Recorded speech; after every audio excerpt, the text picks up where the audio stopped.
Hey everybody, it's Angela, and I've got quite a mess here, as you can see.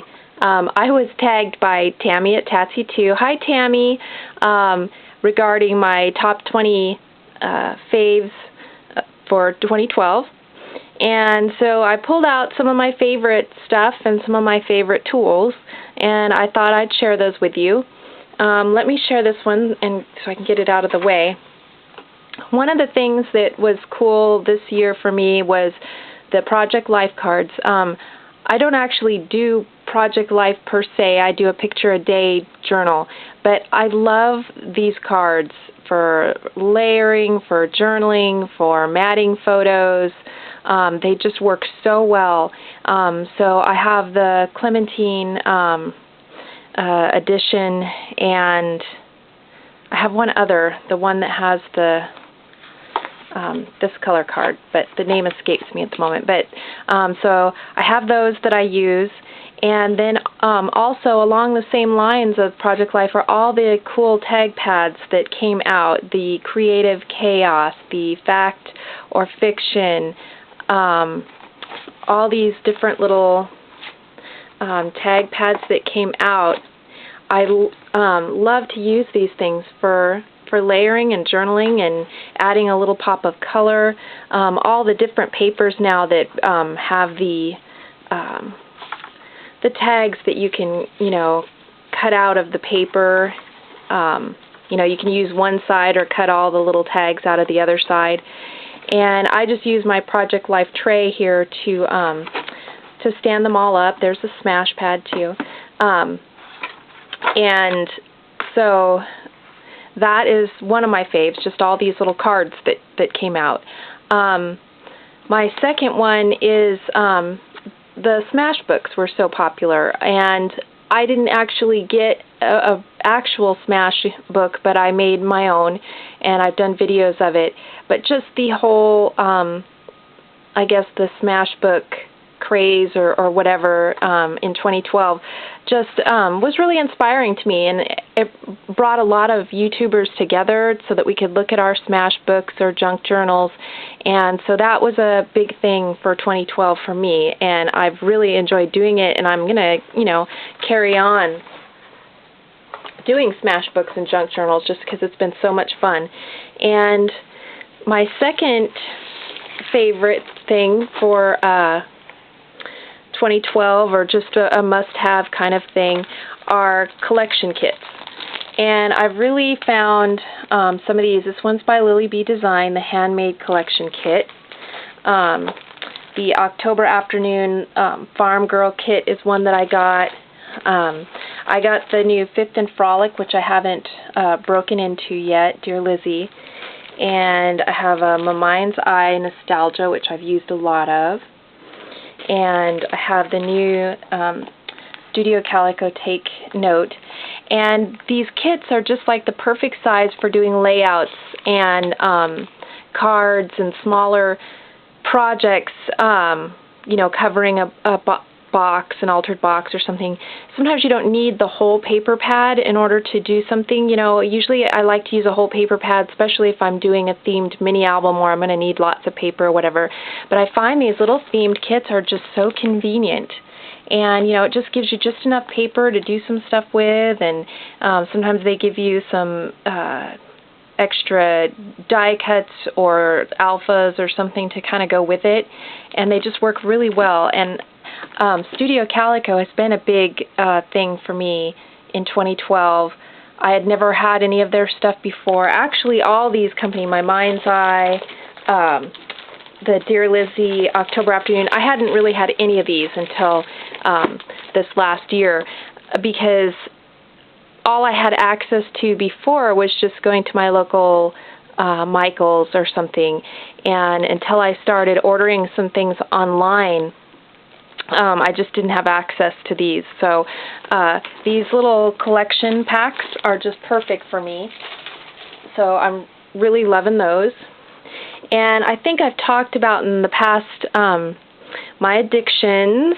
And one of my addictions from 2012 are the flare badges. And it doesn't have to be any particular flare badge. Some of these I've got from Buttons and Badges. Some of these are actual, you know, badges. I think I got these at Tuesday Morning. These I got at, these little ones I got at Target. You know, just these little badges and stuff. I don't know why I like them. I think it reminds me of when I was a kid, and when you got something like this, it was really special, and you didn't get something like this very often. It was kind of a big deal. I don't know. And so I just love them, and I love using them as flower centers, as little accents on my pages, on the front of mini albums and stuff. I just really like them. Another big thing this past year was the introduction of all these washi tapes. And that's another one of things I picked up as an addiction, just because they're so easy. They're already adhesive. You can layer them. They make little pops of color. You know, you can cover the backgrounds of things. They just come in so darn handy. And the fact that the manufacturers came out with so many different varieties and stuff has just been awesome. And you know, it's been like being in a candy store to want to get all these different kinds. So I really love these things. So anyhow, these are washi tapes, so that was kind of a big thing for me in 2012. And my last addiction, of my latest addictions, are these stupid roller date stamps. I know that it's mostly, they don't stamp all that well, and it's just a roller date with a sentiment, but for some reason, you know, it's just kind of a nostalgia flashback. And thank you for everybody who told me where I could get the Christmas one. Yay, I got it. So anyhow, I love using these. It forces me to make sure I get the date written down on my layouts, and I stamp it on the back of things that I create so that they're dated. And you know, it just kind of gets me in the habit of doing that, because I, you know, notice a lot of things in the past when I'm looking at crafts and stuff, or pictures or layouts. A lot of people don't put the dates, and so you just don't remember when that was actually taken. So this, you know, keeps you dating your information. And let's see. Another big thing in 2012 has been the wood veneers. And I've been loving using these on my projects, and I've got some of the Studio Calico ones. I've got some that I've you know, just got at Joann's, and some that I've gotten from Saw at Saw Crafters. She has a lot of these that she sells very reasonably, and aren't these little cameras cute? And she's got little different sentiments around the inside. So I've got some of those, and these ones, I got to show you these ones that Saw does as well. These typewriters. Look at that. Isn't that cute? These are so cute. And so anyhow, you know, I think Studio Calico really kind of made them popular, but you know, they're just nice for texture, for that little bit of warmth of wood, another you know, type of texture on your layout. And then you can also, you know, you can ink them, and you can emboss them, and you can paint them, and do a lot of different things. You can use them underneath foil, and, you know, do a foiling technique with them. And, you know, so the wood veneers are really cool. And I'm loving that. Okay, 2012 was the year that I got a big shot. And so I've been loving, you know, being able to use, and this is just a selection of a couple dies, but all the Tim Holtz dies, the Spellbinders, the Quick Cuts. You can use so many different dies in the Big Shot. You're not limited to their particular brand. So I'm loving that now they're kind of a little more universal, and that I can cut through, depending on the die, instead of just like a silhouette or a Xyron or something. You know, you can cut chipboard and metal and fabric and, you know, other things in it. And so that's been really cool, and I'm still kind of learning to use it and getting used to it, remembering to use it on my projects and stuff, but that's been really cool for me this year. Another new to me has been the mixed media, and the modeling paste has been a big part of that. So I'm really liking this. Is the first bottle of modeling paste I've gotten, and I've had so much fun using this product and using it in tandem with stencils. And these stencils I got from at Saw Crafters, and I don't know if you're going to be able to see it. So I have something that I can put behind it here. Maybe this. Is this dark enough? Is this going to help? No, it's not going to help. Anyhow, this is like the reverse chicken wire. There we go, if I get the glare on it. That I got from Saw. And then I have two sizes of the bricks, a larger one and a smaller one. And she has the bricks with the wavy pattern too, but I like it, the square-edged bricks. I've got the honeycomb. That was a big thing this last year, the honeycomb pattern. Then I've got this beautiful wing stuff. It's gorgeous. And then this one, which is like a 12-inch of just butterflies, different sizes, just going up the thing. And hers are really reasonable, a lot cheaper than buying the large manufacturer brands, because she cuts these herself. She has a machine that does the wood veneers that I just showed you, and these plastic templates, and so she designs and cuts these herself, and so she makes them really affordable. And so that's been a great thing. You know, I've been using the modeling paste and the stencils and doing that, so that's been a lot of fun. And then after I do the modeling paste, the sprays and inks. I've really gotten into, I did my first order in 2012 from Lindy Stamping, and I really love their product. I love the Tattered Angels as well, all the glimmer mists and all the kind of chalkboard paints and glitter paints and stuff that Tattered Angels has. I know that Lindy's has some other things besides just the sprays. They've got like color shots, I think it's called, and some other stuff, but I haven't tried those yet. So I'm hoping maybe 2013 I'll be getting some different kinds of stuff from Lindy's. So I've really liked using those.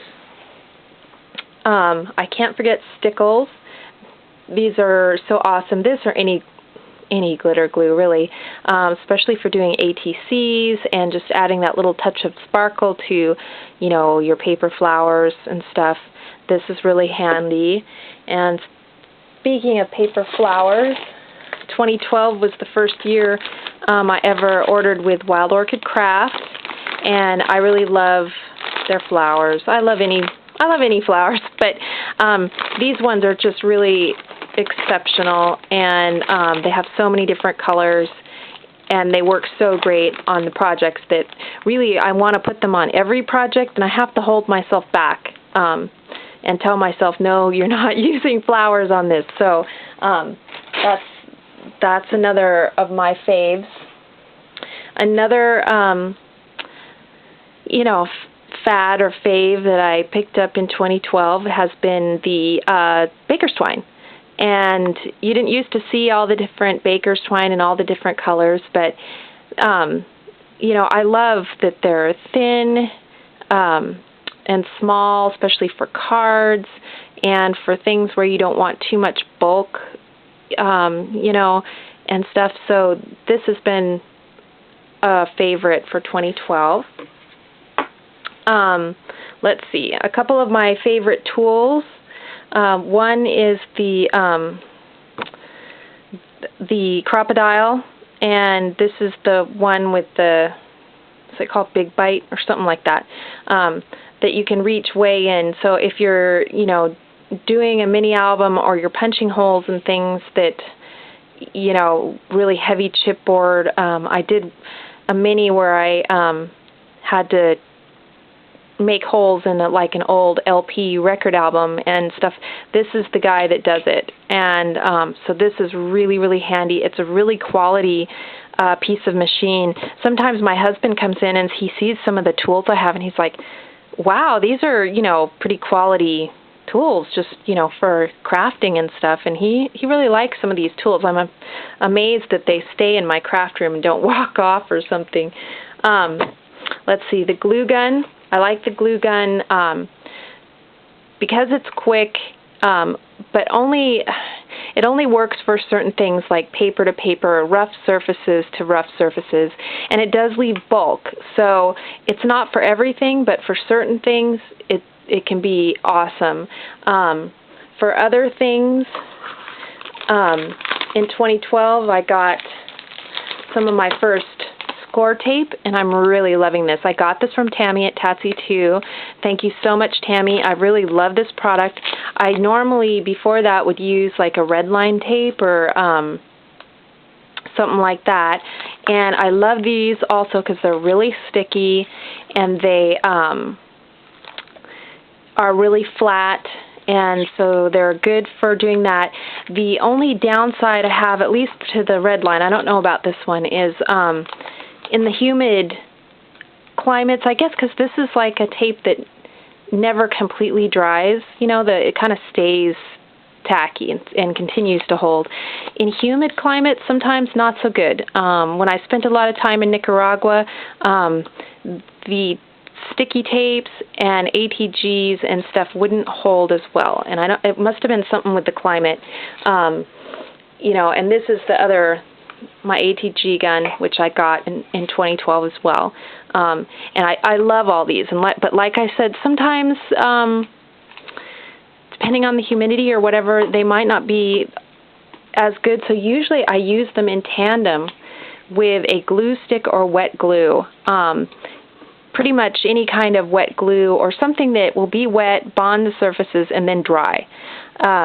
And so I'll use a lot of times a combination of my ATG gun, you know, just to hold it down instantly, and then interspersed with some of this wet glue or glue stick as well, so that, you know, it will dry later.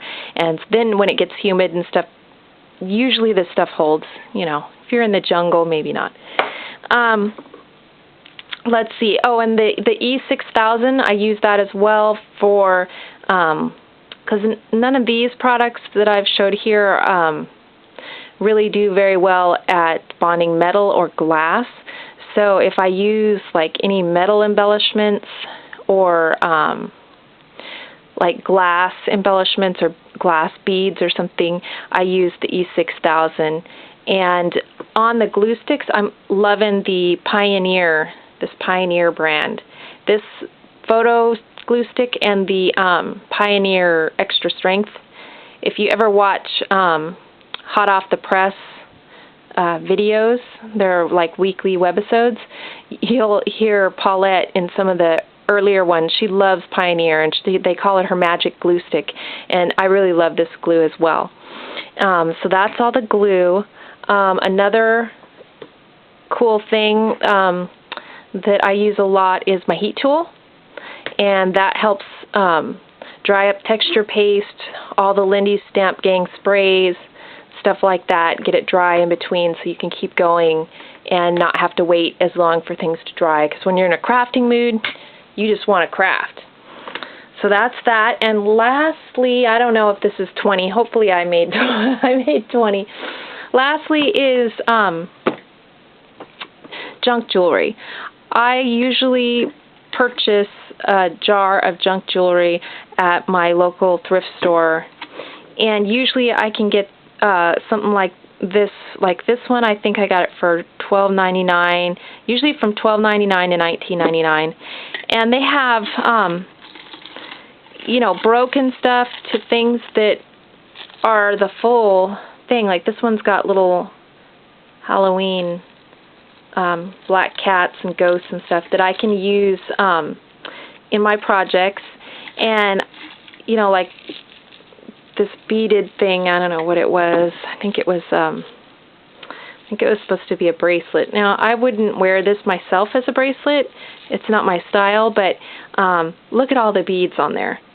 I mean, and all the jump rings and things you can, you know, take apart and do. So what I'll do is I just buy a big thing of junk jewelry, and I keep the jar here, and when I get a project, I just kind of dig through for something where the colors will work, and I take it apart. And sometimes in taking apart the item, it gives me more ideas, and you know, of how they've fashioned it or how they did it when they made the piece of jewelry. And you know, so that'll give me ideas of how to make different bangle charms, or I'll use them I glue them onto projects, or I'll make stick pins or something like that with them. So just really convenient to have a jar of junk jewelry and stuff on hand to go through. So those are my favorites for 2012. Some of the new fads, some of the new things that I got, and some of the, you know, things that I use all the time. And so anyhow, thank you so much if you stuck with me through this whole thing. If you have any questions or anything on any of these products, you know, just leave me a comment below. And thanks for watching, guys. Have a good 2013. Bye.